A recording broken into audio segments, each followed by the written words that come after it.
para grabar mediante el Zoom todas las clases de la asignatura. Bien, hoy entonces empezamos unitarios 2, el docente es el ingeniero Ciprián Lapaca, hoy 27 de septiembre. Bien, las operaciones unitarias 2. Dijimos en operaciones unitarias 1 que las operaciones unitarias son procesos de carácter físico sin reacción química, ¿no es cierto? Esto es lo que indicamos.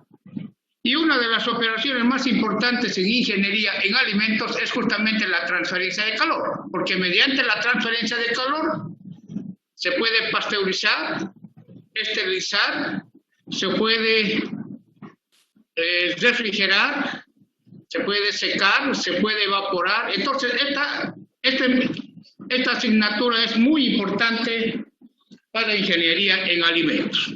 Inicialmente nosotros vamos a estudiar los mecanismos de transferencia de calor. ¿Y cuáles son los mecanismos de transferencia de calor? Son tres. Transferencia de calor por conducción, transferencia de calor por convección y transferencia de calor por radiación. Estos son los mecanismos o formas de transferencia de calor. Bien, estos tres mecanismos los aplicamos al diseño de intercambiadores de calor.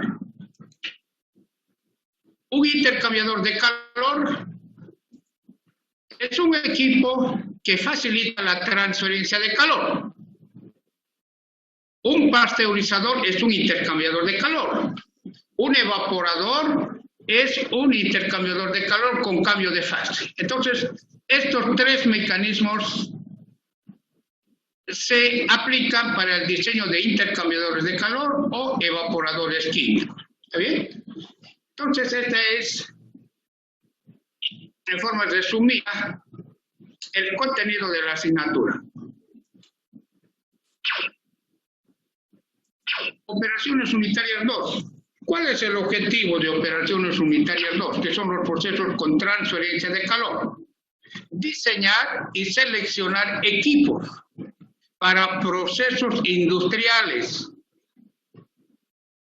que incluyan transferencia de energía calorífica, aplicando los mecanismos básicos de transferencia de calor con el fin de satisfacer las necesidades de la moderna industria de alimentos. La transferencia de calor es muy importante para pasteurizar la leche, ¿no es cierto? Y también para elaborar diversos productos. Contenido de la asignatura. Mecanismos de transferencia de calor, que son los mecanismos o formas de transferencia de calor, son tres: conducción, convección y radiación. Los tres mecanismos, ¿no es cierto? Luego tengo el diseño de intercambiador de calor. Existen varios tipos de intercambiador de calor. Inicialmente nosotros vamos a iniciar nuestro estudio con intercambiadores de calor de doble tubo, luego tubo y coraza, tanques enchaquetados e intercambiadores de placas. Y luego tenemos los evaporadores químicos. Los evaporadores se clasifican en evaporadores de potencia y evaporadores químicos. Los evaporadores de potencia manejan vapor a alta presión. En cambio, los evaporadores químicos sirven para concentrar una solución. Nosotros vamos a estudiar aquellos evaporadores que se emplean para concentrar una solución. A esto se los llama evaporadores químicos.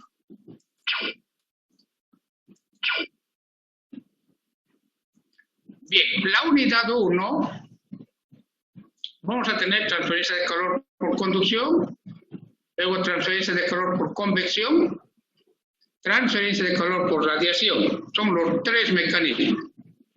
Y combinar estos tres mecanismos para la transferencia simultánea de calor.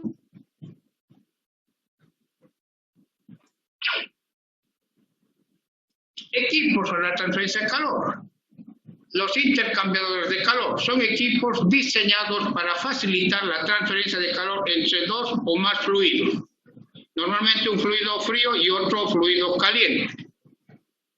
Vamos a iniciar nuestro estudio en intercambiadores de calor con intercambiadores de calor de doble tubo. Vamos a hallar los coeficientes de transferencia de calor, los factores de incrustación y finalmente el diseño de intercambiadores de doble tubo. Luego vamos a estudiar los intercambiadores de calor de coraza y tubos.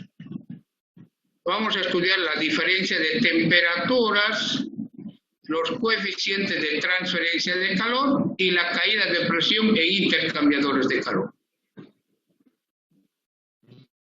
Otros tipos de intercambiadores de calor, tenemos los intercambiadores de calor de flujo transversal, intercambiadores de calor compactos, intercambiadores de calor tipo serpentín, intercambiadores de tanques enchaquetados y finalmente intercambiadores de calor de placas.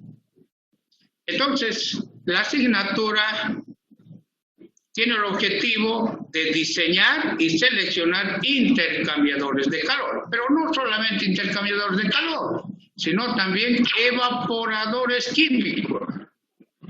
¿Está bien? Evaporadores químicos. Los evaporadores se emplean bastante para la elaboración de la sacarosa, ¿está bien? Cuyo nombre comercial es azúcar, ¿es cierto? Entonces, para cristalizar el azúcar, necesariamente la solución de azúcar se evapora, ¿ya? Entonces vamos a tener evaporadores químicos, evaporador de un solo efecto, o evaporador simple, evaporador de múltiple efecto, condensadores para evaporadores, termocompresión y diseño de evaporadores. Bien, el sistema de evaluación de la asignatura es la siguiente. Aquí lo tenemos justamente, el sistema de evaluación. Tenemos 3 exámenes, ¿cierto? Los exámenes son mediante la plataforma virtual de la UAGRM. No se admiten otro tipo de medios para el examen. ¿Está bien? No lo pueden enviar a mi correo electrónico, no lo pueden enviar a mi privado, es solo mediante la plataforma virtual de la UAGRM. ¿Sí? Bien, el primer examen tiene una ponderación del 30%. El primer examen es el día viernes 11 de noviembre. El primer examen mediante la plataforma virtual de la UAGRM en horario de clases. El segundo examen también tiene una ponderación del 30%, es el viernes 3 de diciembre en horario de clases. Tiene una ponderación del 30%. Los exámenes son prácticos, no son teóricos. El examen final es el día viernes 24 de diciembre, tiene una ponderación de 40%. Sumados tengo el 100% de la nota, ¿no? Bien, espero un buen rendimiento este semestre. La bibliografía.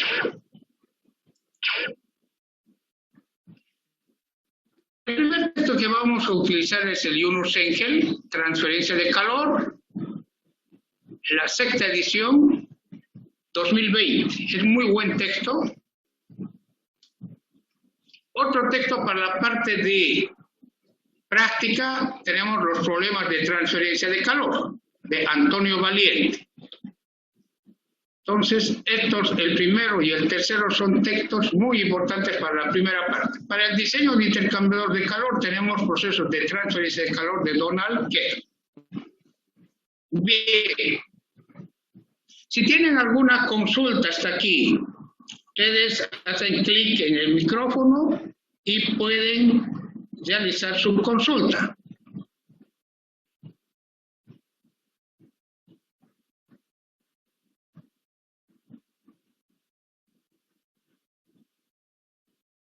Bien, no viendo, continuamos con la asignatura entonces.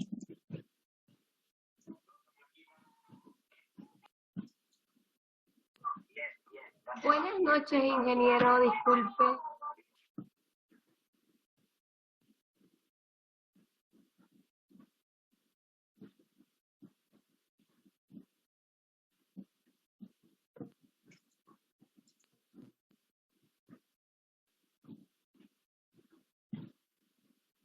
Muy bien, continuamos. Hoy vamos a ver, después de ver la estructura de la asignatura, vamos a ver el primer mecanismo de transferencia de calor.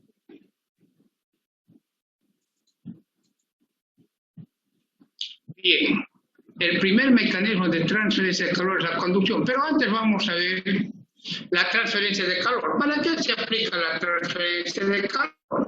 Para refrigerar, para congelar, para procesos de cocción, horneado, pasteurizado, esterilizado, escaldado, evaporación, cristalización, secado y muchas otras aplicaciones más. La transferencia de calor es muy importante.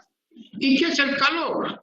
Calor es energía en tránsito o energía en movimiento, cuya fuerza motriz es la diferencia de temperatura.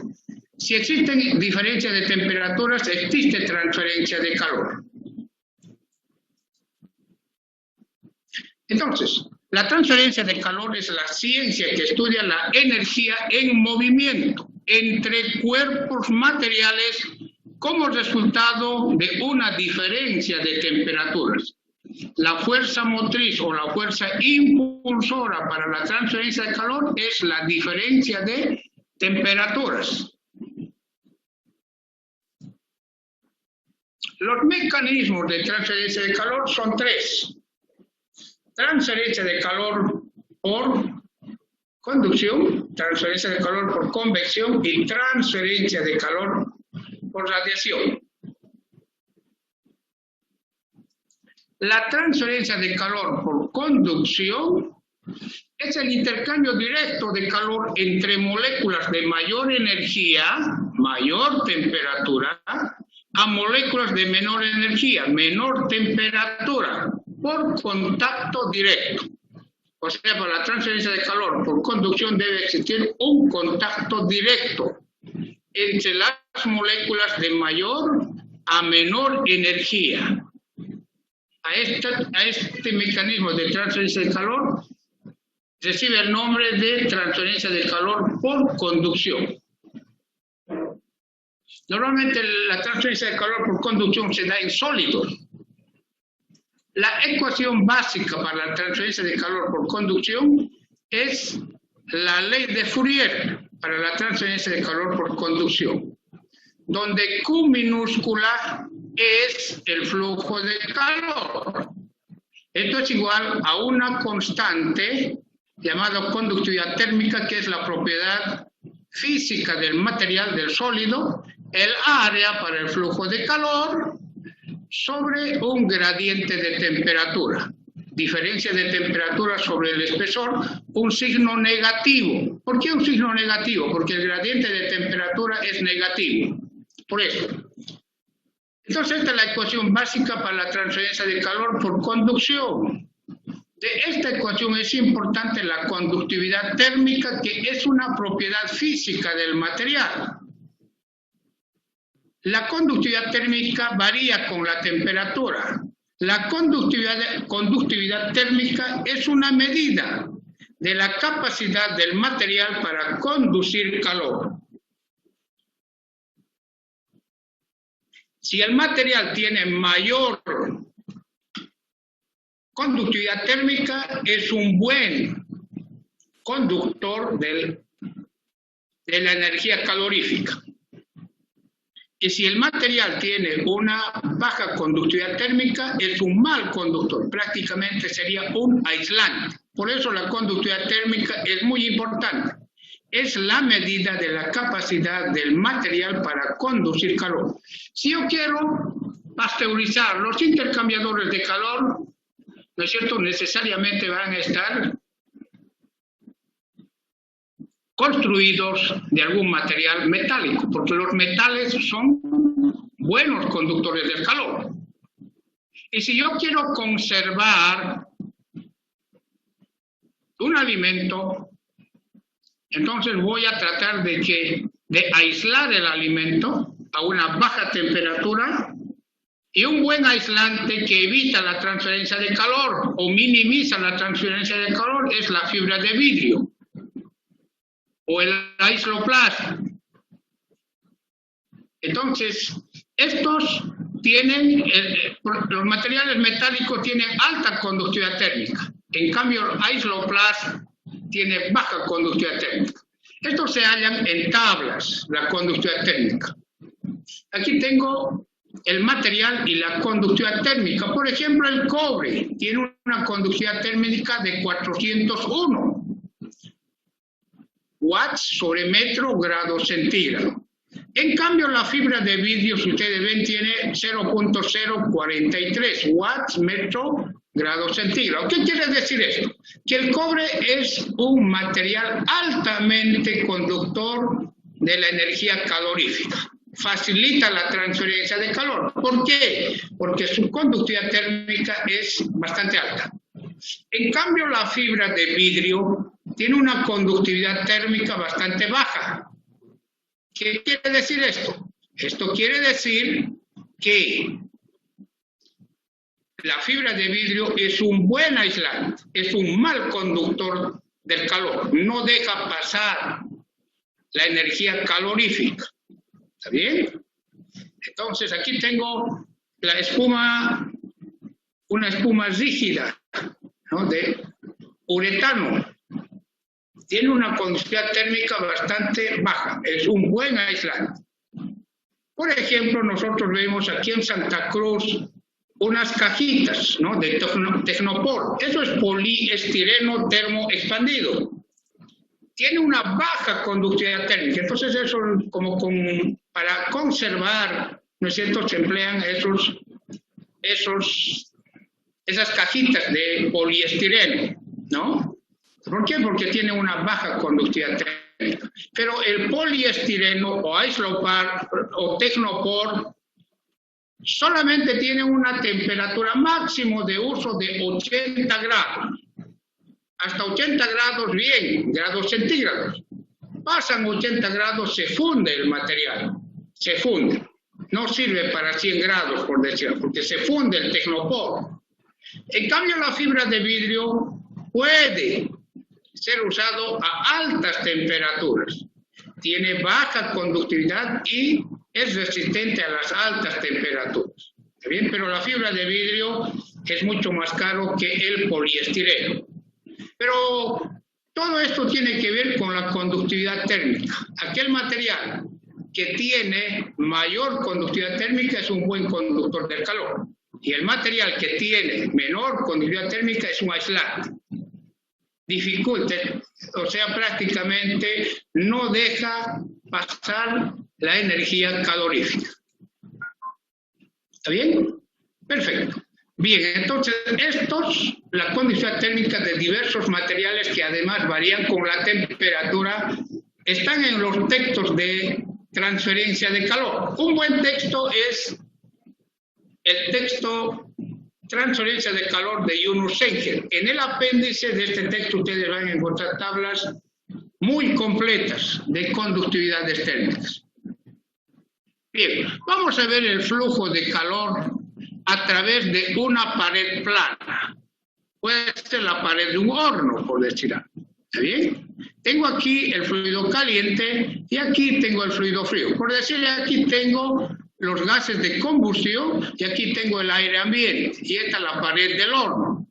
Como la pared del horno es un sólido, ¿no es cierto? Es un sólido, la pared del horno, la transferencia de calor es por conducción.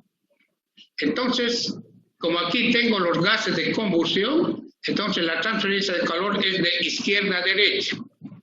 La pared, al estar en contacto con los gases de combustión, tiene una temperatura T1 mayor a la temperatura T2, que está en contacto con el aire ambiente. Por tanto, existe una diferencia de temperaturas. Y la diferencia de temperaturas es la fuerza motriz. Por tanto, existe transferencia de calor de izquierda a derecha a través de la pared plana. Muy bien. Al aplicar la ecuación de Fourier, ¿no es cierto? Llego a esta relación para el flujo de calor a través de una pared plana. El flujo de calor es igual a la conductividad térmica del material por el área normal al flujo de calor, la diferencia de temperaturas entre la temperatura caliente y la temperatura fría de la pared y el espesor, que sería X2 menos X1. Pero nosotros vamos a llamar a la diferencia de temperaturas, temperatura 1 menos temperatura 2, delta T. Y al espesor X2 menos X1, delta X. ¿Está bien? Entonces, al reemplazar en la ecuación, tenemos esta relación para el flujo de calor a través de una pared plana. Conductividad térmica, área, diferencia de temperatura sobre el espesor. No nos olvidemos que Q minúscula es el flujo de calor. K minúscula es la conductividad térmica, que es una propiedad física del material. La diferencia de temperaturas y el espesor de la pared.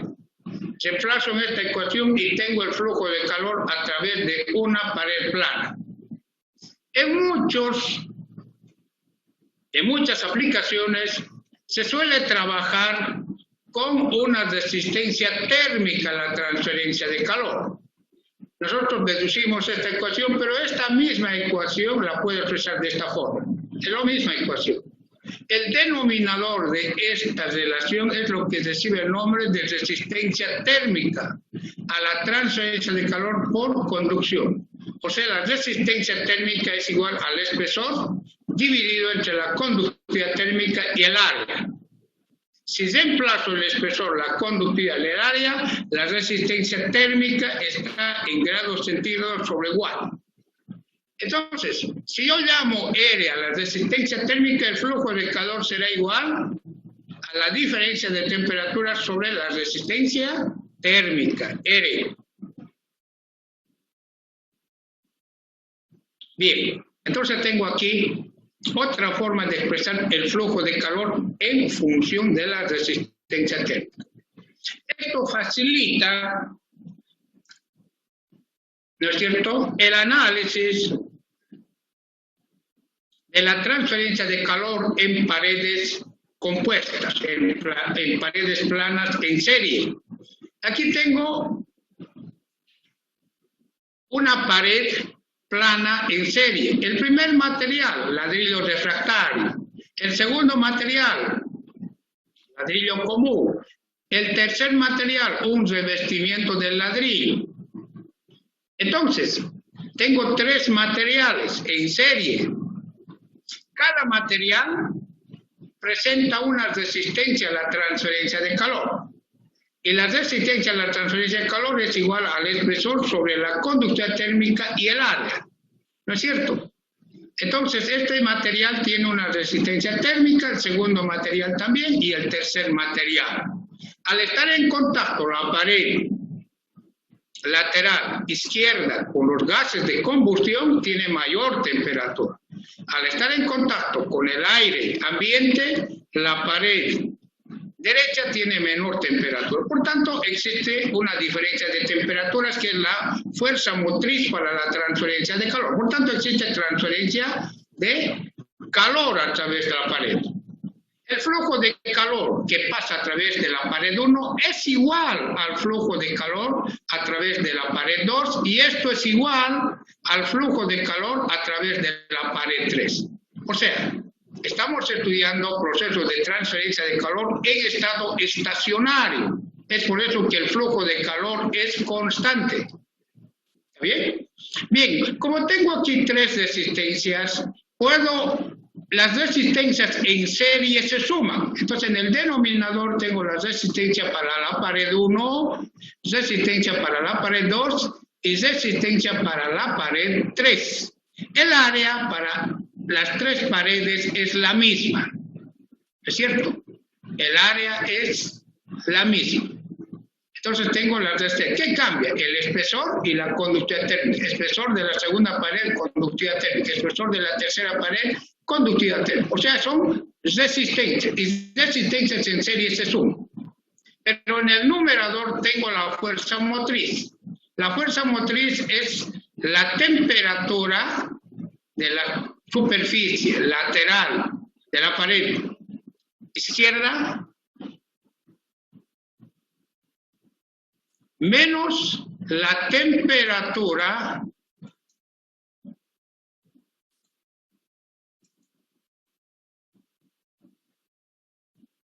temperatura de la pared fría, que está a la derecha, está en contacto con el aire ambiente. Entonces tengo el flujo de calor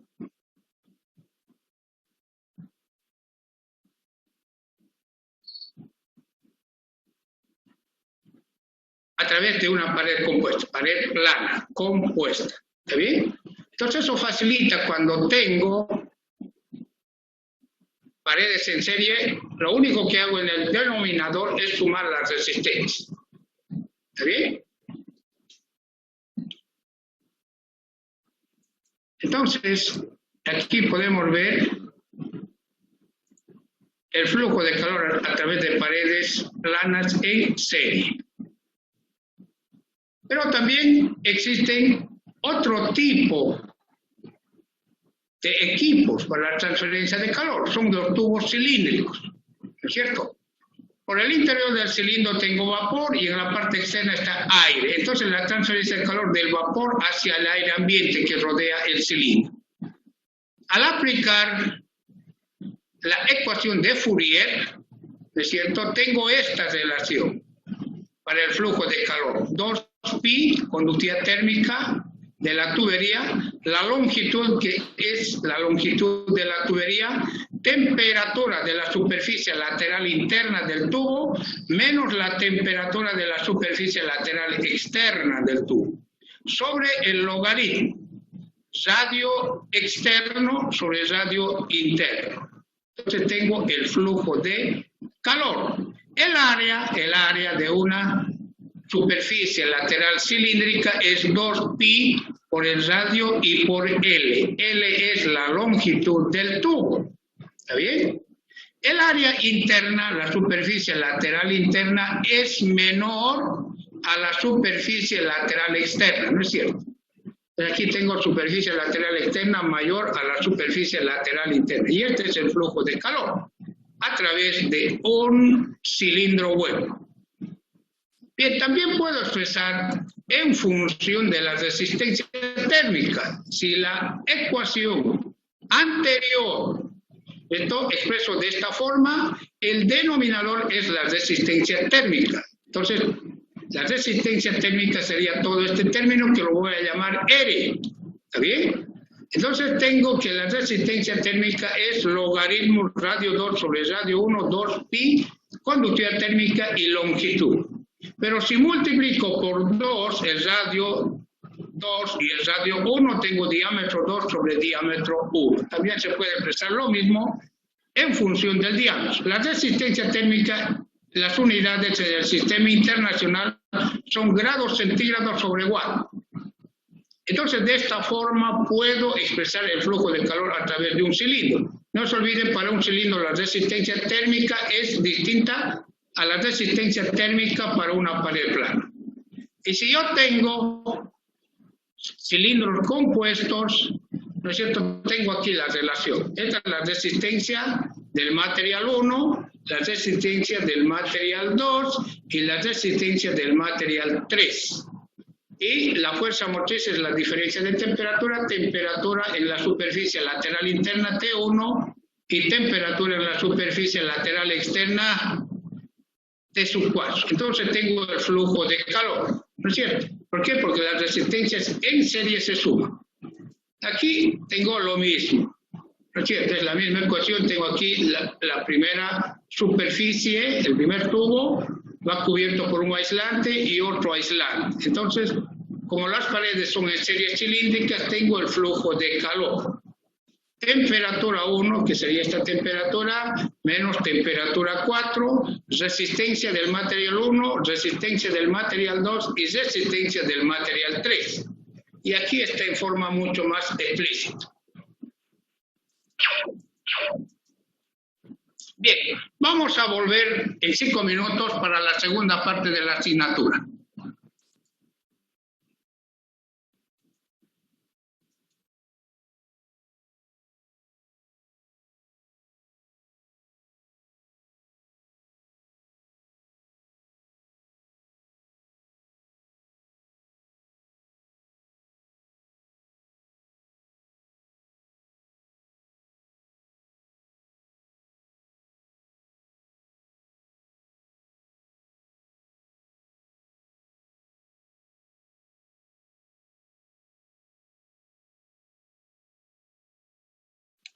Nuevamente, desde retorno, apreciados estudiantes, vamos a ver a continuación la transferencia de calor por el segundo mecanismo, transferencia de calor por convección. ¿Está bien? Dijimos que los mecanismos de transferencia de calor son 3. Ya vimos la transferencia de calor por conducción. Hoy vamos a ver el segundo mecanismo, que es la transferencia de calor por convección.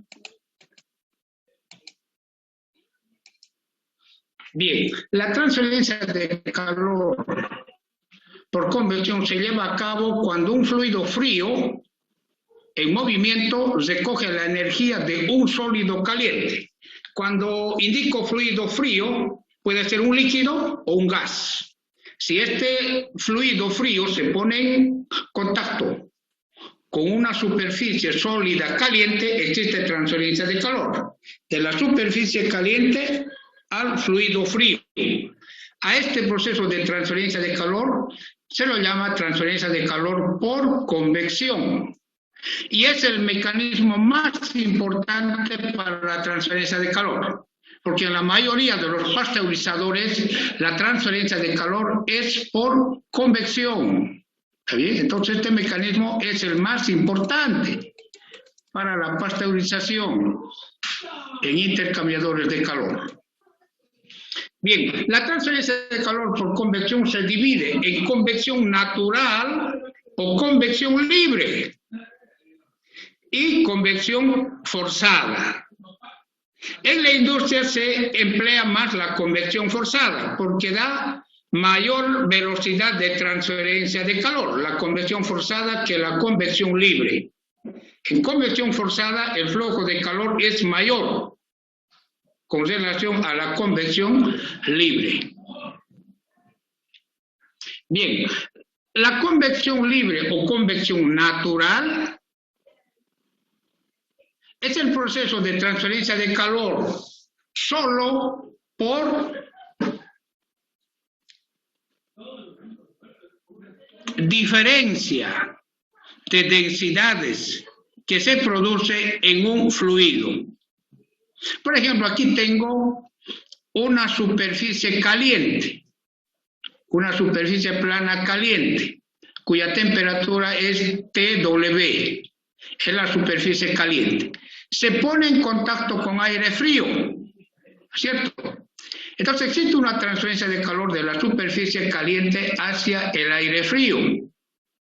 El aire es un gas ideal. Para gases ideales tenemos esta relación: presión por el volumen es igual al número de moles por la constante universal de los gases y la temperatura en grados absolutos.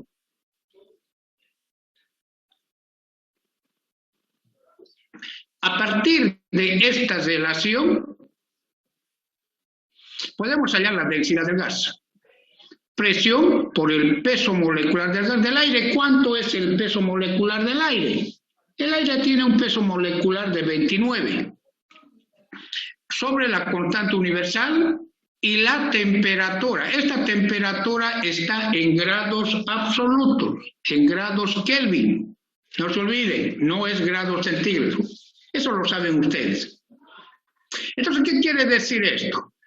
A mayor temperatura, menor densidad. ¿No es cierto? Porque la temperatura está en el denominador. Si el aire tiene mayor temperatura, su densidad es menor. Si el aire está a mayor temperatura, el peso del aire es menor. ¿No es cierto? Eso es lo que está indicando esta ecuación. Entonces el aire, al calentarse, ¿no es cierto?, aumenta su temperatura. Al aumentar su temperatura tiene menor densidad. Por tanto, el aire se eleva. El aire está en movimiento, pero ese movimiento es como resultado de la diferencia de densidad debido al calentamiento del aire. A este proceso de transferencia de calor se lo conoce con el nombre de convección natural o libre. No interviene para mover el fluido ningún mecanismo externo, solamente es por diferencia de densidad debido al calentamiento del fluido. El proceso de transferencia de calor es relativamente bajo, el flujo de calor. Aquí tengo un coeficiente H. ¿Qué es H? Es el coeficiente de convección. Eso vamos a ver posteriormente, cómo se halla el coeficiente de convección. ¿Está bien? Ya, entonces, si no interviene un agente externo para mover fluido y solamente es por diferencia de densidad debido al calentamiento del fluido, a este proceso se lo llama transferencia de calor por convección natural o libre. ¿Está bien? El proceso es lento. En la industria lo que se quiere es que aumentar la rapidez de transferencia de calor. Y para esto aquí tengo un ventilador. Entonces voy a mover el aire frío con un ventilador. Entonces, al mover el aire frío con un ventilador, estoy forzando, ¿no es cierto?, el movimiento del fluido. A este proceso se le llama convección forzada, cuando interviene un agente externo para mover el fluido, ¿no? En este caso tengo un ventilador.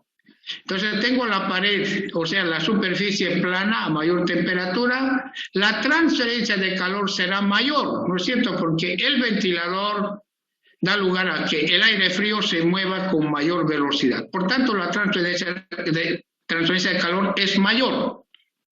¿Está bien? H es el coeficiente de convección. Entonces, si se quiere mayor rapidez de flujo de calor, voy a emplear convección forzada. ¿Está bien? Perfecto.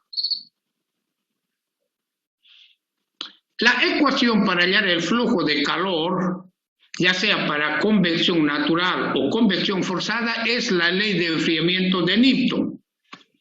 ¿Qué dice la ley de enfriamiento de Newton?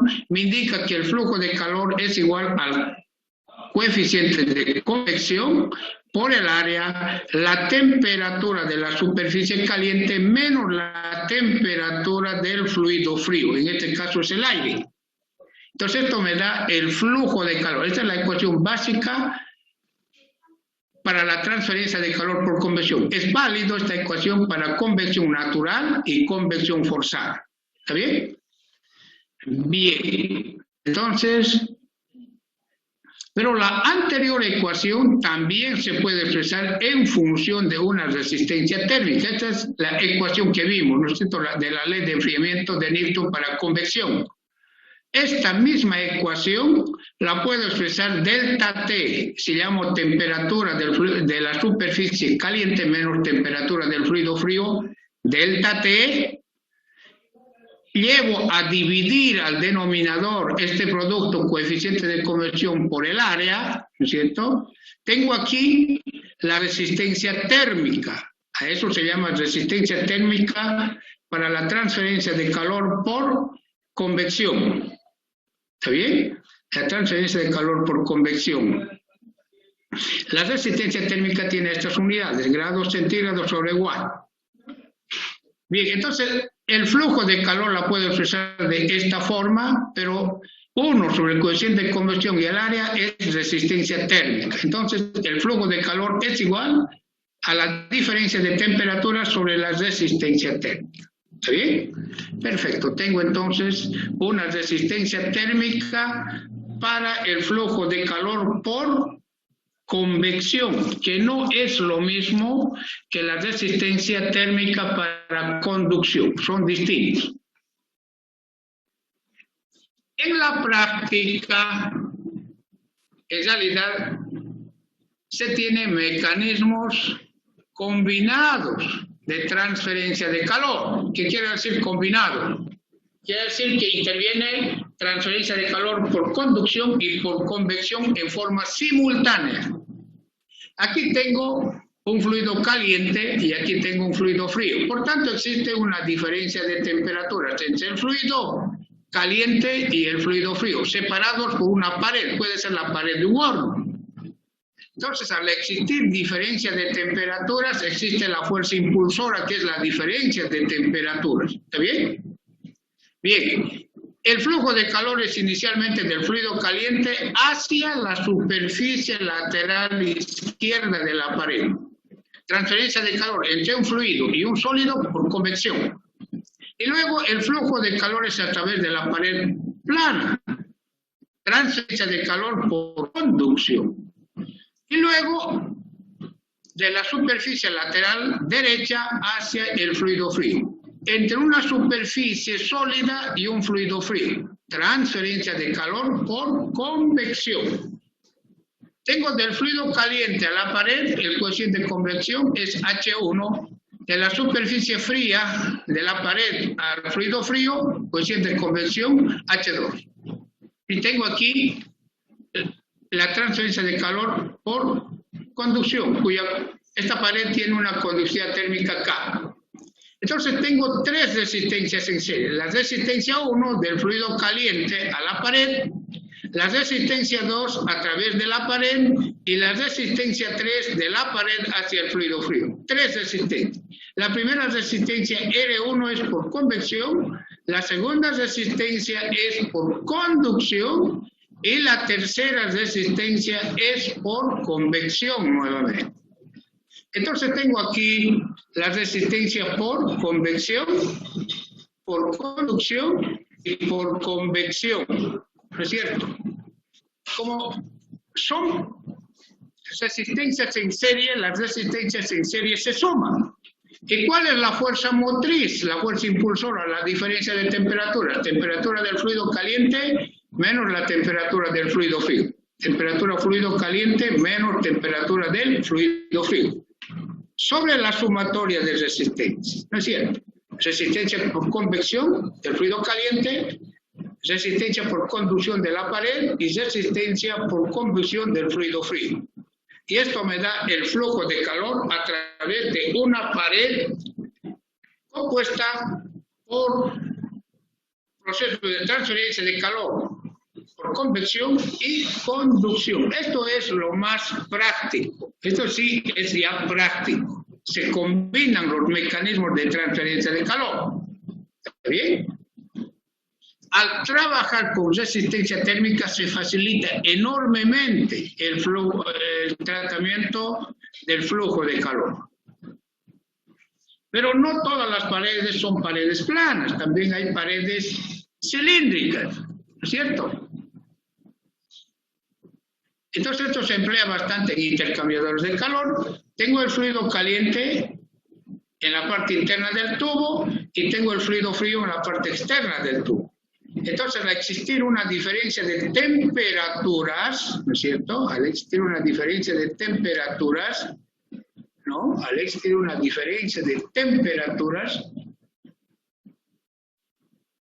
existe transferencia de calor del fluido caliente hacia el fluido frío. Aquí, ¿qué tengo? Tengo transferencia de calor del fluido caliente a la superficie lateral interna del tubo, transferencia de calor por convección. Luego tengo a través del tubo, que es un sólido, transferencia de calor por conducción. Y tengo de la superficie lateral externa del tubo hacia el fluido frío, transferencia de calor por convección. Entonces tengo tres resistencias: resistencia por convección, resistencia por conducción y nuevamente resistencia por convección del fluido frío. Como son paredes en serie, las resistencias se suman. ¿Es cierto? Aquí tengo la resistencia 1, resistencia 2 y resistencia 3. Resistencia por convección, conducción y convección. Y la fuerza motriz es la diferencia de temperaturas. Temperatura del fluido caliente menos la temperatura del fluido frío. Y tengo el flujo de calor a través de un cilindro, Aquí en el logaritmo aquí está radio 2 sobre el radio 1. Pero también si multiplico el radio por 2, el numerador y el denominador sería diámetro 2 sobre el diámetro 1. En muchos casos se suele emplear, en lugar de radio, se suele emplear el diámetro.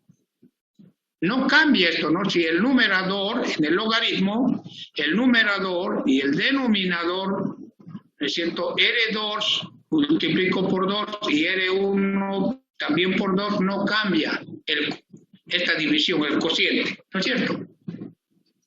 Bien, aquí tengo una pared compuesta. ¿Qué tiene? Miren, tengo en la parte interna vapor. Tiene una resistencia. Esta primera resistencia es por convección del vapor hacia la superficie lateral interna del tubo.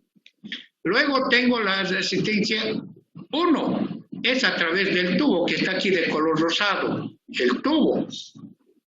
Y luego tengo la resistencia 2, es a través del aislante, del aislamiento, también conducción.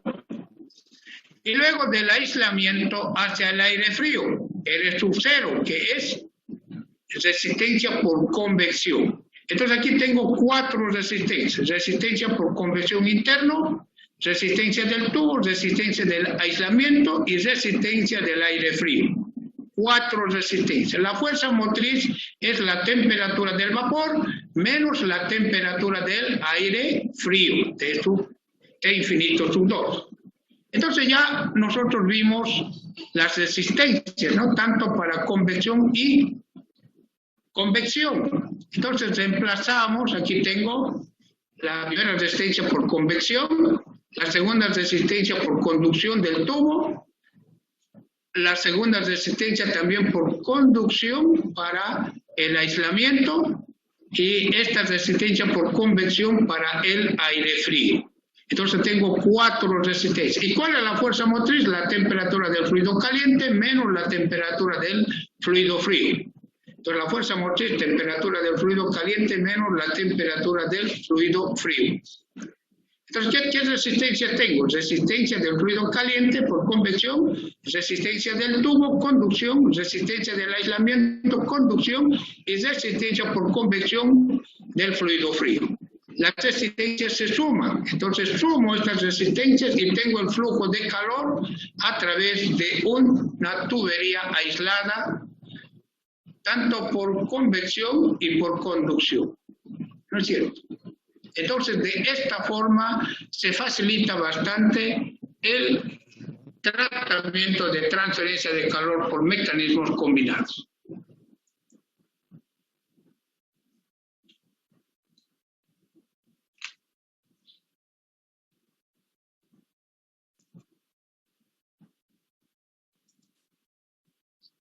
Bien, continuamos. Vamos a ver ahora convección forzada. ¿Está bien? Convección forzada, que es el proceso de transferencia de calor más importante. ¿Ya?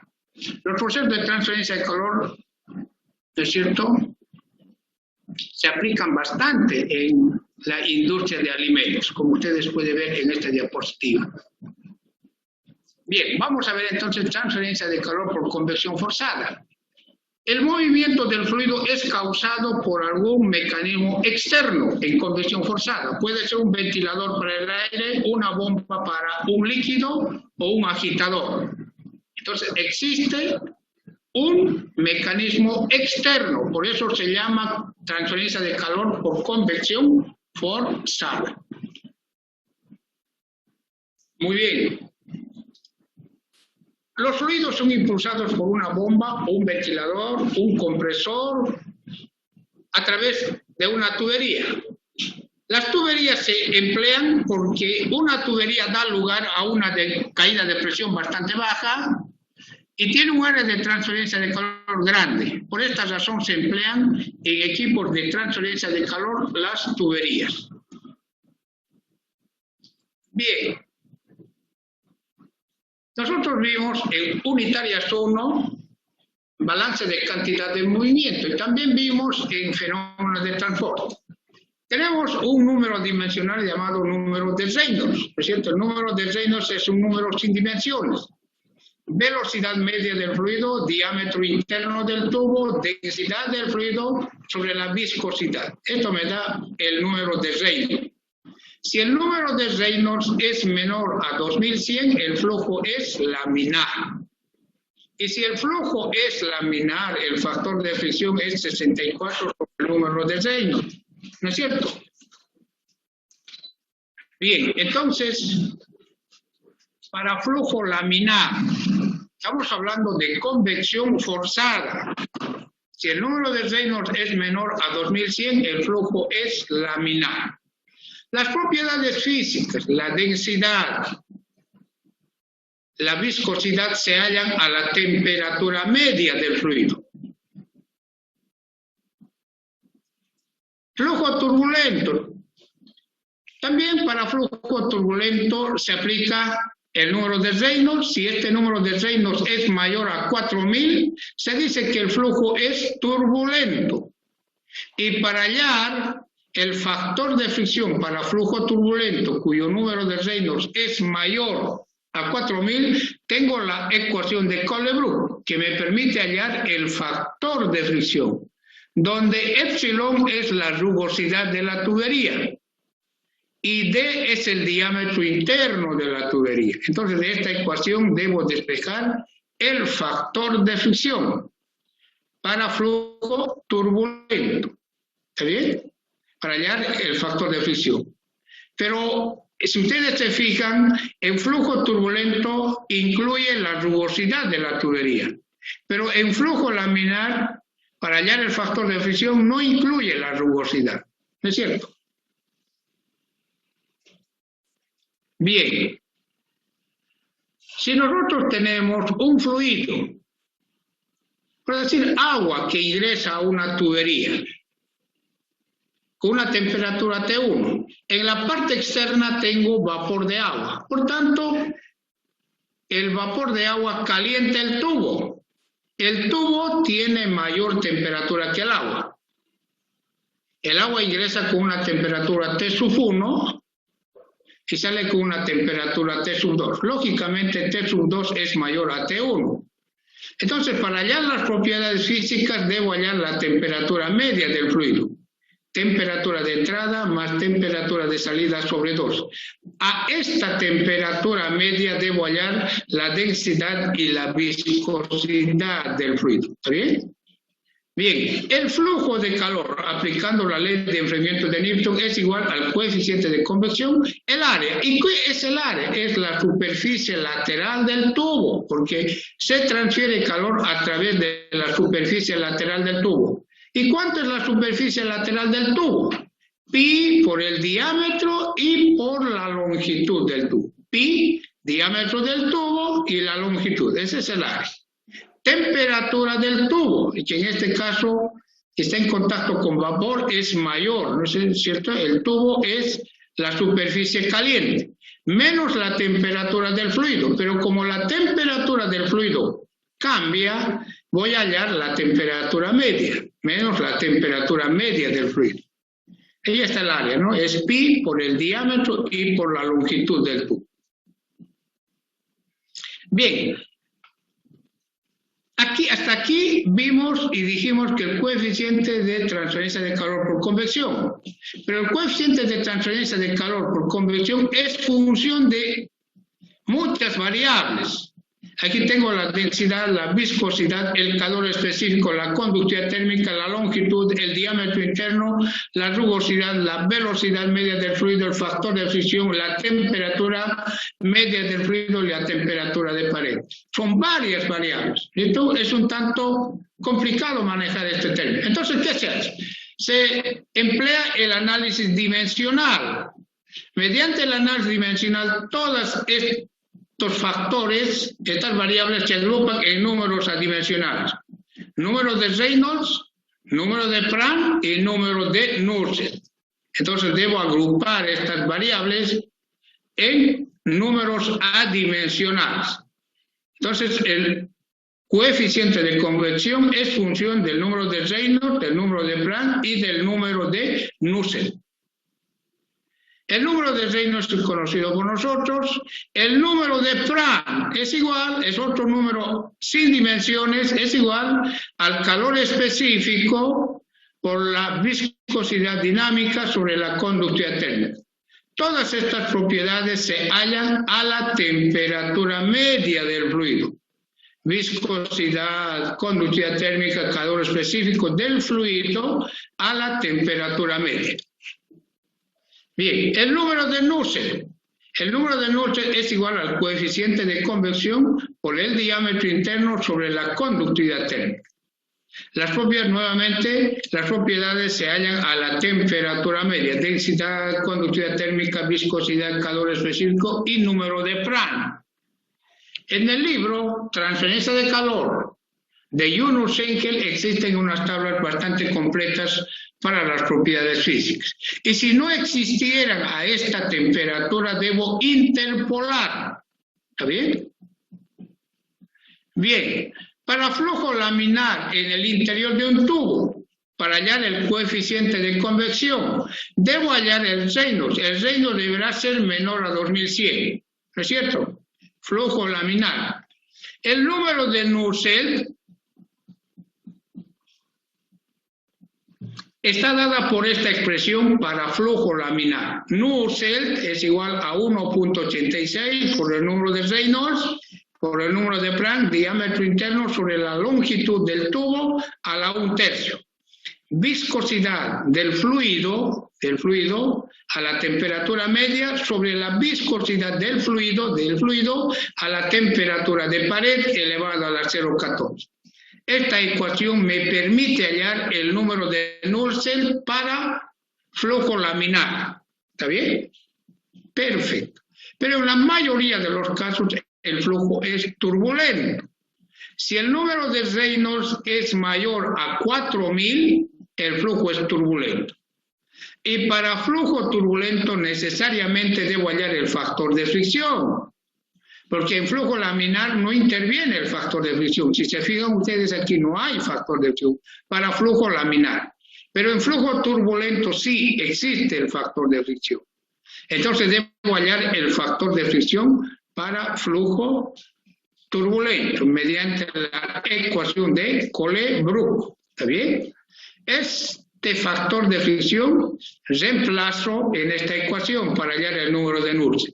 Factor de fricción sobre 8, Reynolds menos 1000 por el número de Prandtl. 1 más 12.7, ¿no es cierto? Factor de fricción sobre 8 a la 0,5 Prandtl a la 2/3 menos 1. Esto me permite hallar esta ecuación, el número de Nurse para flujo turbulento. Entonces, estas ecuaciones me permiten hallar el número de Nurse para flujo laminar, el número de Nurse para flujo turbulento. ¿Y por qué debo hallar el número de Nurse? Si yo tengo el número de Nurse, ¿no es cierto?, puedo despejar el coeficiente de convección H. Ese es el objetivo, hallar el Nurse para luego de la ecuación de Nurse despejar el coeficiente de convección forzada. ¿Está bien? Entonces aquí despejo, ¿a qué sería igual el coeficiente de convección? Al Nurse por la conductividad térmica sobre el diámetro interno. Debo despejar. Pero lo primero es hallar el número de Nurse. ¿Está ¿Está bien?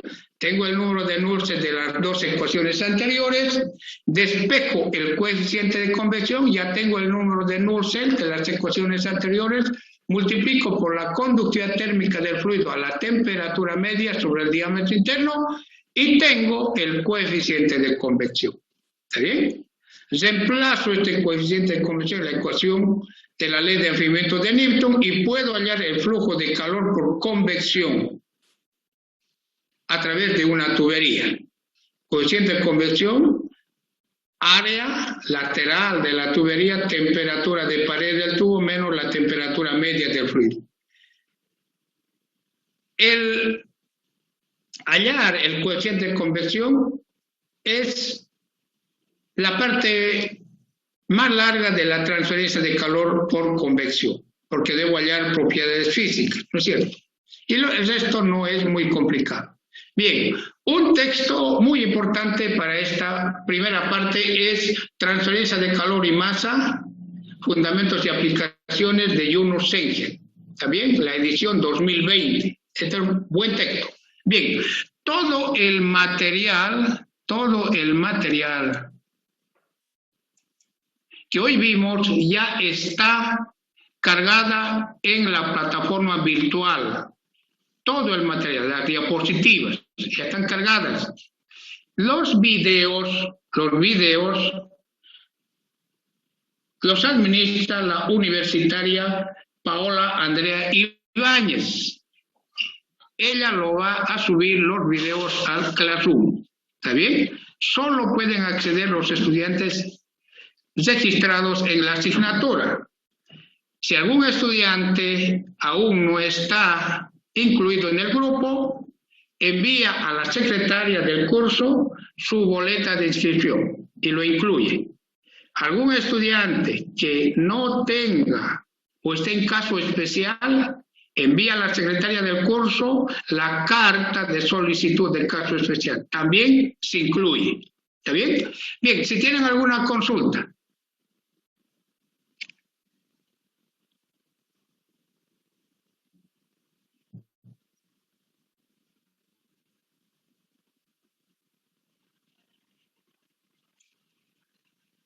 Bien, quiero aclarar que para la siguiente clase, por favor, para entrar al Zoom, anoten su apellido paterno, materno y nombre, por favor, en ese orden.